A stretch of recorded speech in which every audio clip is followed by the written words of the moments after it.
Well, what a crazy set of matches it has been over the last 24 hours. We are back at it again with BLGS elimination. Some teams being removed, other teams qualifying to finals. We got a big upset, including the Falcons not making it, but it's not just them. We've got more. And I told you that we would receive many upsets this weekend. And while you think that pro players may just ease on by, and this is a no problem scenario for them, we have had some challenger circuit teams that were not as known surpassing the pro teams, and pro teams are now eliminated while some of these challenger teams are going to the finals. Big events obviously have taken place in the last day or two. So yesterday, 2 days ago, really, we talked about who got eliminated from day one. Today, we're going to talk about who got eliminated from day two and who's going to the finals. So first off, we'll start off with the EMEA scene. Gaming Gladiators eliminated in round 4. Don't forget, there's another round here. Normally it goes round 4 semifinals. This time it's round 4, round 5. So this is another round before the semifinals. Gaming Gladiators go out early. Unfortunate stuff for them. I thought they were a very good team. I think they normally do pretty good, or I know they do pretty good in the pro scene. It's just crazy how different of a dynamic this is. Now, you do have to consider there's no POI draft. That became very problematic for the Falcons and some others as well, but we'll talk about that moving forward. Gaming Gladiators in 12th. Total different scenario here, total different bowl game. They are eliminated and they are surpassed. Then you have some teams from North America being eliminated that were quite the shocker. This one was none other than Team Liquid Alienware in 17th. This is a huge loss for them. And this is also round 4, not even in round 5, right? Where you're going at least quarterfinals. They didn't even make quarterfinals. Like, this is a big red flag, obviously. But once again, it is simply, just first time. They got 3 more tournaments in BLGS, plenty of gameplay to play. I just love to see how much the competition has changed. A lot of people just thought pros are way better, and some of them are. I do know that, right? But I know that for a fact, some of these challenger guys are next up and they've been ignored. This has finally been their opportunity. Love the way that this is set up. Liquid Alienware will go out. Opposed from one thing. There is one thing I hope that gets changed in the future.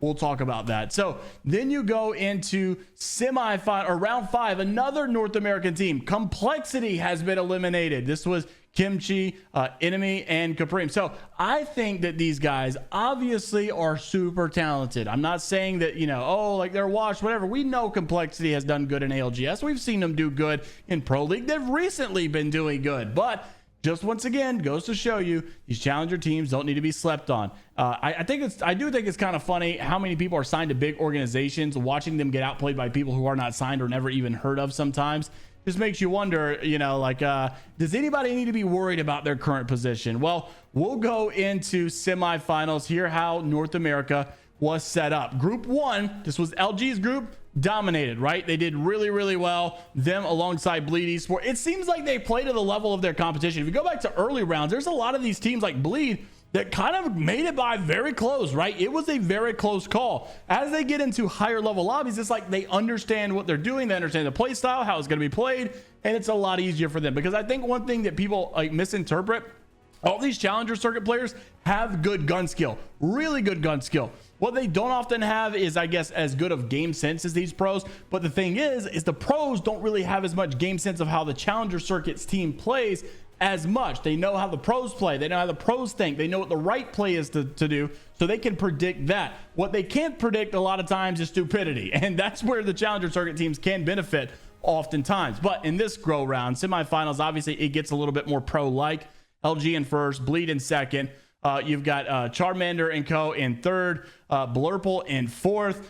So all the top 10 obviously are the ones that are moving forward. Obviously, another big name to mention here, right? You got No Name, you know these guys, the Dojo, Purple Slushy, and Elevate. Now, we got to talk about the Dojo Elevate here, because you may look at this and say, oh, Dojo and Elevate go to the finals as expected. No, that was most definitely not the case. You had Dojo, I think, in like 12th position. You had Elevate, I think, in like the 14th position or something along those lines. They were really low. It was absolutely looking grim. It was bad. And I said, well, let me check into Timmy's stream real quick. Take a look at this. It all came down to game 6. Game 6, They literally need a miracle, elevate, which is like in 14th or 12th, get the game that they need. They get second place and they win it by 1 point to get 10th place to go to the finals. What a miracle of a game it was for them. And who else? None other than the Dojo were in first place, and they were the ones also on the outside looking in. They were able to get first. So two of the big pro teams that needed to win that game or at least get top two did exactly that. They barely got by. They barely made finals, but it was all in that final game. What a huge game for them. I thought we were going to see E8 be eliminated, but that was not the case. It was so close, and excited for them to make it into the finals. We're going to have a pretty stacked finals tomorrow. Dragons, on the other hand, obviously South American team you guys probably are very well aware of, a very talented team. They were not able to make it, unfortunately. Some teams that are you're very well known here, like the Busters with Mav and Chase Mob, Presley, right? We know those guys. Unfortunately, they did not make it. Also, Durags, we've seen a lot of these teams playing in BLGS scrims that did not qualify. Now, another, this one gets crazy. Here we go. Group 2. This is where things get wild. You've got Oblivion in this group. They finish in first place. TSM in second place. Tripods, third place. Broski's in fourth place. Stallions in fifth. And by the way, Tripod's in third. You may, oh yeah, but Tripod's also barely made it. You go back to round 4 or 5, they barely made it in a 10th place position.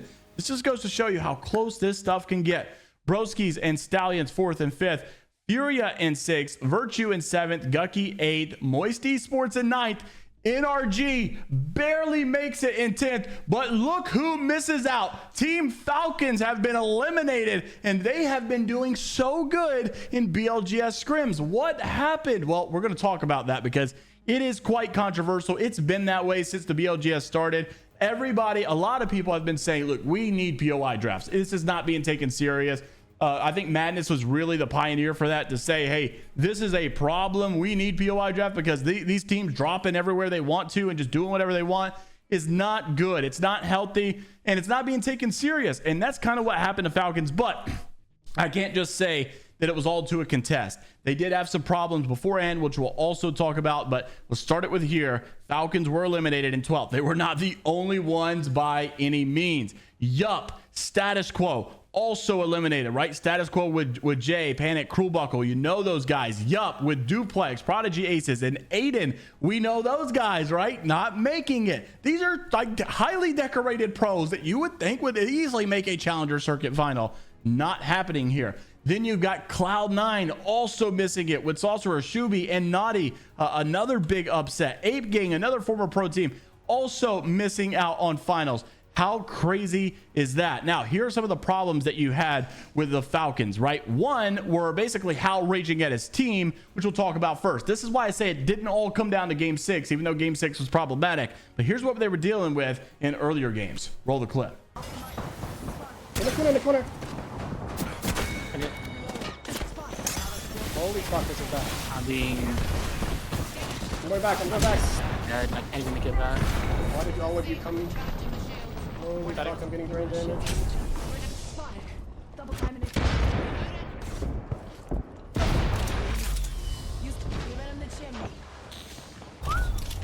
I have a Moby, so reel up, get your smokes back.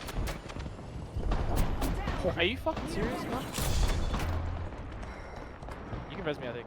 Okay, I'm holding up. There's a Kraber that can see me. No, I'm dead. This way, that is Bro, are you guys fucking retarded? Holy fuck! Oh my god. Oh my fucking god. Like, what are we doing? So while that clip was most definitely problematic and like, yeah, hey, look, the teams have got issues, it also could be said that Falcons had a clear path to still make it until game 6. They got landed on and they died right off spawn. They lost the contest, and this is why people have been saying we need POI draft. You've got teams landing everywhere. You've got teams that are not taking it as serious. You know, these contests, and back in the day, like literally a couple months ago, all these pro teams, especially Falcons, especially ImperialHal, advocated for anti-POI draft. They love the contest because this is what makes POIs so dominant. This is why you can, you know, you can be the best team and get the best POI, get the best loot. You get rewarded for being a good team that way. But now that the sport has got more organized, people have really started to favor the POI draft, and that would have came in real handy right here for the Falcons, so that this contest did not happen. This is where it all came crumbling down for the Falcons in the end of their road. Roll the clip. Crypto and wait, is that conduit? I think it looks like bank, conduit, and something else. I can't tell. If we're getting beat, do I swerve? Like, what are we doing? We're not gonna beat, I think. Alright. If we get beat, we're swerving. Come with me to do the gun spawn, we'll see. Yeah, I'll go full. I'm going straight into the door. Yeah, they're hard challenge.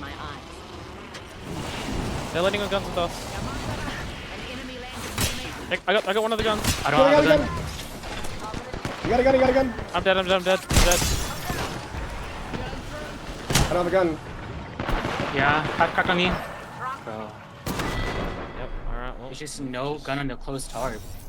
we've just lost all the guns. Cool. How did you not kill the guy? You I had didn't one get of the gun. I thought you said you did. No, I got the guns, but I didn't get the ammo. Like, he just like, I got like one clip. So unfortunate stuff, to say the least. You are not going to see the People's team in the finals for this one, if the Falcons are still the People's team. I mean, I know there's all the, anti-Falcon stuff going on, but still, it's ImperialHal not making it. Unfortunate. Then you've got finals. So these are the teams competing on Tuesday. I don't know why the finals are not happening today, by the way. Normally they would do them on a Monday for Challenger Circuit, but that's not the case for this time. You're going to see it on Tuesday for this one. Not sure why. LG is going to be one of the teams represented here. Bleed Esports, Charmander and his team, Blurple with Hambino and Co. Passion is going to be in there with Euban, Irex in there as well with Cobra, Bunk Wavy, obviously very familiar names. No Name still in this. Dojo still in this. Purple in here, not to be confused with Blurple. This is with Bullet L, Pluto, Future guys, all those guys. And Elevate also in here. Like we said, barely making it by, but they made it by. Oblivion, which I just need to mention here, right? You've seen Vayne step away from the game. You've seen Aiden not qualify. Reeds is actually really doing good with this new team. Nano and Blinkster, those guys are crushing it. First place, obviously, in semifinals. Good for them. Oblivion will be represented there. TSM also in this mix. No introduction needed. TSM has really been very consistent lately. I love to see it. Tripods also. Broski's, Stallions, Furia, Virtue. I think Virtue is an underrated team with Yaz and Vudo, obviously. Then you've got Gucky, Moist Esports, and NRG. Very, very decorated teams. Honestly, most of these teams are pretty well known, but there are some upsets. There are some teams that are in here that definitely were probably not as predicted, right? Maybe Purple Slushy being one, but they were playing in BLGS scrims. Maybe Virtue is definitely one that was probably not predicted. Gucky, I think Gucky is probably the most underrated team in this. Kai 99, that guy's just a beast in every single game he plays. Rocket League, Apex. This guy's just a well-rounded player and good in all games, honestly. So hopefully they do good, because I like the guy. And honestly, Hawaii representation, those guys, him and his brother, putting on a great show. Also, finals for EMEA. Go next, Navi. FaZe Clan did manage to make a miracle. They're like kind of you're seeing with some of these other teams that are playing to the level of their competition, like Bleed Esports or some of those other guys, that they may struggle against some of the teams they don't know. When they get into a pro environment where teams get better, it's like they understand how to play the game a little bit more. MGV, Forbidden, SGP2, Meow, VBZ, Full English, VCGO, Alliance, Aurora, BRG, Eternal, Nemesis, Flesh and Bone, Stay Healthy, Danish, CSX, and Golem. Now, for APAC South, we actually already have the finals. Take a look at this. Kill Devil able to win it in first place, but look who was also in second place. Mr. Rowie. So I'm happy to see him obviously here. Evo's Predator also in a top 3. Makers in 4th. Guild in 5th place. Makers, by the way, Dexter and his team, very well known. We all know that these guys have been playing together for a while. Guild in 5th. That's Phony's team. Good to see that. It's insane to see Phony playing in APAC South still. Meat Floss Cake, Heroes in 7th. Tom Young Kung in 8th. And then you've also got VKG in 9th. Havoc in 10th. Weibo Gaming in 12th. That obviously you would recognize here. Dreamfire in 15th. What was really a surprise here, though, was Strafing Flame Arctic and Player K. High expectations, low performance, 17th in finals. Unfortunate stuff, but we go into the finals for EMEA and North America tomorrow. That's Tuesday, going to be kicking off normal time. Interested to see where this one goes, because, man, the fact that we're missing Falcons in this, already a shocker. Will we get a shocker champion? Will it just simply be like a Moist Esports that takes the dub in the end? Or will you get someone like a Gucky, a Virtue, or something that wins the entire, a Purple Slushy or something that actually wins? I mean, just take a look at the ratio here. You've got 1, 2, 3, 4, 5, 6, 7, 8 teams with a logo on here. 12 teams without a logo. I don't even know really if you'd consider Oblivion like full signed. I'm not really even that familiar with Oblivion. Tripods actually has a logo, but they're not signed. Just forgot about that. So most of these teams are not even signed. Moist Esports should have a logo because they are signed. But anyways, you get what I'm saying. About half and half, okay? 50% of these guys not even signed. Will we see an unsigned team that is not as known as the big guys win this bad boy? I would love to see it. Interested to see your thoughts though. Like and subscribe for more Apex Legends esports content and updates. And until the next time, ladies and gentlemen, we'll see you all later, Gators.